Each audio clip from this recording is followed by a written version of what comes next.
నమస్కారం ఇన్క్లాబ్ న్యూస్ కి స్వాగతం. నేను దివ్య. ఇవాల్టి ముఖ్యాంశాలు. తెలంగాణను అన్నింటిన అన్యాయం చేస్తున్న భాజపా ఆధ్వర్యంలోని కేంద్ర ప్రభుత్వంపై ఇకపై ప్రత్యక్ష పోరాటం చేస్తామని తెరాస అధినేత మంత్రి కేసీఆర్ తెలిపారు. ఆ పార్టీ విధానాలను ప్రజల్లోకి తీసుకెళ్లి ఎండగడతామని, కేంద్రంలో తాడో పేడో తేల్చుకుంటామని పేర్కొన్నారు. ధాన్యం కొనుగోలుపై చేతులెత్తేసిన కేంద్రం వైఖరిని నిరసనగా ఈ నెల 20న తెరాస తరపున రాష్ట్ర వ్యాప్తంగా నిరసనలు చేపడతామని తెలిపారు. రాష్ట్ర ప్రభుత్వం ప్రతిష్టాత్మకంగా ప్రారంభించిన గురుకులాలకు కొత్త కష్టాలు ఎదురవుతున్నాయి. కేజీ 2 పీజీ విద్యలో పేదలకు ఉచిత విద్య, పౌష్టికాహారంను కూడిన వసతి కోల్పోతున్న ముందస్తు ప్రణాళిక లేకపోవడంతో బాలరిష్ట తప్పడం లేదు. 3-4 ఏళ్ల క్రితం పాఠశాలలుగా ప్రారంభమైన ఎస్సీ, ఎస్టీ, బీసీ, మైనారిటీ గురుకులాలకు జూనియర్ కళాశాలలు అప్గ్రేడ్ అయిన విద్యార్థుల సంఖ్య మేరకు వసతి సౌకర్యాలు పెరగడం లేదు.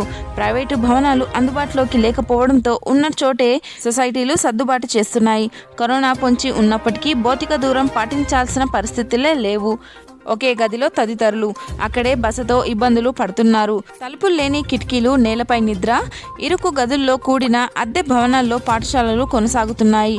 ఇంటర్ కళాశాలలుగా ఉన్నతీకరించిన గురుకులాల్లో నేటికి 5, 6, 7 తరగతులకు ప్రత్యక్ష తరగతులు ప్రారంభం కాలేదు.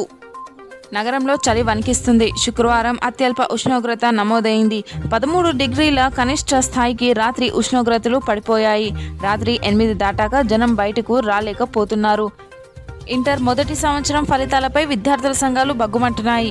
విద్యార్థులు సంసిద్ధం లేని సమయంలో కేవలం నెల రోజుల సమయం ఇచ్చి పరీక్షలు నిర్వహించడం ద్వారా లక్షలాది మంది ఫెయిల్ అయ్యారని ఇంటర్ బోర్డు కారణమయ్యిందని ధ్వజమెత్తారు. బోర్డు తప్పిదాల కారణంగా ఫెయిల్ అయిన విద్యార్థులకు న్యాయం చేయాలని డిమాండ్ చేస్తూ ఎస్ఎఫ్ఐ, పీడీఎస్యు, ఎన్ఎస్యుఐ తదితర విద్యార్థి సంఘాలు శుక్రవారం నిర్వహించిన నాంపల్లి ఇంటర్ బోర్డు కార్యాలయం ముట్టడి ధర్నా కార్యక్రమాలు స్వల్ప ఉద్రిక్తకు దారితీశాయి. ఆందోళనకారులను పోలీసులు వాహనాల్లో బేగం బజార్ థానాకు తరలించారు. ఎస్ఎఫ్ఐ నాయకులు జావేద్, అశోక్తో సహా పలువురికి గాయాలయ్యాయి. ధర్నా సందర్భంగా విద్యార్థి సంఘాలు నేతలు మాట్లాడుతూ మొదటి సంవత్సరం ఫలితాల్లో కేవలం 49% ఉత్తీర్ణత సాధించడం, పాస్ అయిన వారిలో ఎక్కువ మందికి తక్కువ మార్కులు రావడం బోర్డు ప్రభుత్వ వైఫల్యానికి నిదర్శనమని ఆరోపించారు. మెరుగైన పనితనానికి గాను కేంద్ర ప్రభుత్వం ఆధ్వర్యంలో మినిస్ట్రీ ఆఫ్ హోమ్ అఫైర్స్ వారు ప్రదానం చేసే జాతీయ స్థాయి అవార్డుకు టప్పాచబుత్ర పోలీస్ స్టేషన్లో కానిస్టేబుల్ కంప్యూటర్ ఆపరేటర్గా పనిచేస్తున్న బన్యా సంధ్య ఎంపికయ్యారు. శుక్రవారం వర్చువల్గా జరిగిన కార్యక్రమంలో ఈ అవార్డు ప్రకటించారు. ఈ సందర్భంగా Tappachabutra inspector G Santosh Kumar, admin SI Narasimhanayak, ఇతర అధికారులు సంధ్యను అభినందించారు. రాష్ట్రంలో కేవలం 3 మాత్రమే ఈ ప్రతిష్టాత్మక అవార్డులు పొందారని తెలిపారు. ఇన్స్పెక్టర్తో పాటు అందరి సహకారంతో ఈ అవార్డు దక్కిందని సంధ్య ఆనందం వ్యక్తం చేశారు. మిధాని ఓవైసీ పై వంతెన పనులను చంద్రన్గుట్ట ఎమ్మెల్యే అక్బరుద్దీన్ ఓవైసీ కార్పొరేటర్లు అధికారులతో కలిసి శుక్రవారం పరిశీలించారు. ఓవైసీ ఆసుపత్రి నుండి పాదయాత్ర చేపట్టారు. డిఎంఆర్ఎల్ కూడలి నుండి పిసల్బండ వరకు, అనంతరం పై వంతెనపై పాదయాత్ర చేస్తూ పనులు జరిగిన తీరు సమీక్షించారు. ఆయా శాఖల అధికారులను ఆయా పనులు సూచనలు చేశారు. డిఫెండింగ్ ఛాంపియన్ భారత్ అదరగొట్టింది. Asia champions trophy hockey tourney సెమీస్లో అడుగుపెట్టింది. మరో ఛాంపియన్ పాకిస్తాన్ను చిత్తు చేసి ముందంజ వేసింది.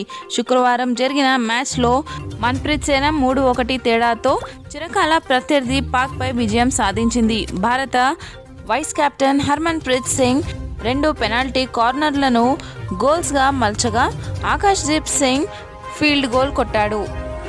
క్రిస్మస్ నేపథ్యంలో గచ్చిబౌలిలో రాడిసన్ హోటల్లో 25,000 ముత్యాలతో ప్రత్యేకంగా రూపొందించిన క్రిస్మస్ ట్రీని శుక్రవారం ఆవిష్కరించారు. గత ఏడాది 35 లక్షల రూపాయలతో విలువ చేసే పోచంపల్లి చీరతో క్రిస్మస్ ట్రీని రూపొందించిన రాడిసన్ హోటల్ నిర్వాహకులు ఈసారి హైదరాబాద్లో పేర్కొందిన వివిధ రకాల ముత్యాలను ఉపయోగించి చూడముచ్చటైన క్రిస్మస్ ట్రీని తయారు చేశారు. దేశంలో కోవిడ్ కొత్త వేరియంట్ ఒమిక్రాన్ కేసుల సంఖ్య శుక్రవారం 100 దాటింది. ఒక్క రోజుల్లో కొత్తగా 24 కేసులు బయటపడ్డాయి. తొలి కేసు బయటపడి 15 రోజులు కాగా ఇంతవరకు మొత్తం 11 రాష్ట్రాల్లో, కేంద్రపాలిత ప్రాంతంలో 111 ఒమిక్రాన్ కేసులు నమోదయ్యాయి. ఢిల్లీలో 12, మహారాష్ట్రలో 8, తెలంగాణ, కేరళలో 2 చొప్పున కొత్త కేసులు శుక్రవారం బయటపడ్డాయి. మహారాష్ట్రలో ఒమిక్రాన్ మొత్తం కేసుల సంఖ్య 40కి దాటింది. ఢిల్లీ 22కి చేరింది.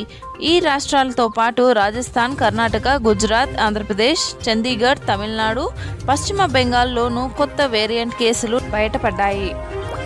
పరిశుభ్రతను పట్టించుకొని నగరాల గురించి జాబితా రూపొందించి ప్రచారం చేస్తే ఎలా ఉంటుందో ఆలోచించాలని ప్రధాని నరేంద్ర మోదీ కోరారు. ఇలాంటి జాబితాను రూపొందించడం వల్ల సంబంధిత వర్గాలపై గణనీయంగా ఒత్తిడి పెరిగి బాగా పనిచేస్తాయని ఆయన అభిప్రాయపడ్డారు. ఆ జాబితాల్లో తమ నగరం పేరు లేకుండా చేసేందుకు మేయర్లంతా పోటీ పడాలని సూచించారు. సరికొత్త పట్టణ భారత్ అనే అంశంపై వారణాసిలో అఖిల భారత్ మేయర్ల సదస్సు శుక్రవారం వీడియో కాన్ఫరెన్స్ ద్వారా మోదీ ప్రారంభించారు. భారతకి తమ దేశ అత్యున్నత పౌర పురస్కారాన్ని భూటాన్ శుక్రవారం ప్రకటించింది.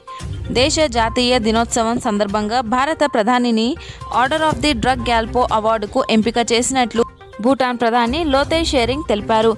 కోవిడ్-19 మహమ్మారి సమయంలో భారత్ అందించిన సాయం మరువలేనని, ఎల్లవేళలా భూటాన్ ప్రజలకు అండగా నిలిచిందని, అందుకే రాజు గిస్మే కేసర్ నగ్మే వాంగ్చుక్ ఈ పురస్కారానికి మోదీని ఎంపిక చేసినట్లు షెరింగ్ తెలిపారు. మోదీ గొప్ప ఆధ్యాత్మికవేత్త అని ఆయన కొనియాడారు. గతంలోనూ ప్రధానిని వివిధ దేశాలలో అత్యున్నత అవార్డుతో సత్కరించాయి. అమెరికా ప్రభుత్వం సాయుధ దళాల అవార్డు లిజియన్ ఆఫ్ మెరిట్ను మోదీకి బహూకరించింది. 2019లో రష్యా తమ దేశ అత్యుత్తమ పౌర పురస్కారం అవార్డ్ ఆఫ్ సెయింట్ ఆండ్రూకు మోదీకి ఎంపిక చేసింది. తమిళనాడులో జరిగిన హెలికాప్టర్ ప్రమాదంలో తీవ్రంగా గాయపడి చికిత్స పొందుతూ ప్రాణాలు విడిచిన గ్రూప్ కెప్టెన్ వరుణ్ సింగ్ అంత్యక్రియలు శుక్రవారం భోపాల్లో సైనిక లాంఛనాలతో ముగిశాయి. ఈ సందర్భంగా ఆయన భౌతిక కాయాన్ని కుటుంబ సభ్యులు నివాళులు అర్పించారు. ధన్యవాదములు. ఇవాళటి వార్తలు ఇంతతో సమాప్తం. నమస్కారం. మా ఈ ఛానల్ ని ఎవరైతే సబ్స్క్రైబ్ చేయలేదో వాళ్ళు సబ్స్క్రైబ్ చేసుకోండి. పై ఉన్న బెల్ ఐకాన్ ని క్లిక్ చేయండి. Thank you. Take care.